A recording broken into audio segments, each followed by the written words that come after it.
ഞാൻ Ryan mini Vattavada ride ചെയ്തപ്പോ കുറച്ച് ചോക്ലേറ്റ്സ് ഒക്കെ മേടിച്ചു.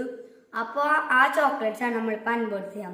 അപ്പൊ ഞാൻ അൺബോക്സ് ചെയ്യാൻ വേണ്ടി ചേച്ചി കൊടുക്കാത്ത. ആദ്യം നമ്മൾ അവിടുത്തെ ഒരു സ്പെഷ്യൽ ആയിട്ട് അവിടെ മാത്രം നമ്മൾ നോക്കിയപ്പോ കിട്ടിയ ഓരോ ഷേപ്പുള്ള ഒരു ലോലിപോപ്പും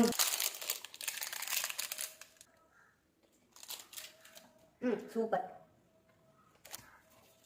ഇത് ആ ജെല്ലിയാണ് നമ്മൾ മിൽമിക്കാൻ കഴിയത്തില്ല.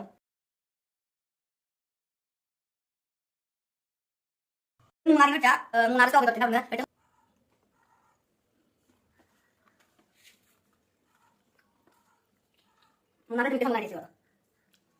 ചോക്ലേറ്റ് ആയതുകൊണ്ട് ഇപ്പൊ ഈ പരിവട്ടി അൺബോക്സ് ചെയ്ത ഈ ചോക്ലേറ്റ്സ് നിങ്ങൾക്ക് ഏത് ചോക്ലേറ്റ്സ് ആണ് ഇഷ്ടമായത് അത് നിങ്ങളൊന്ന് കമന്റ് ചെയ്യണം, ലൈക്ക് ചെയ്യണേ.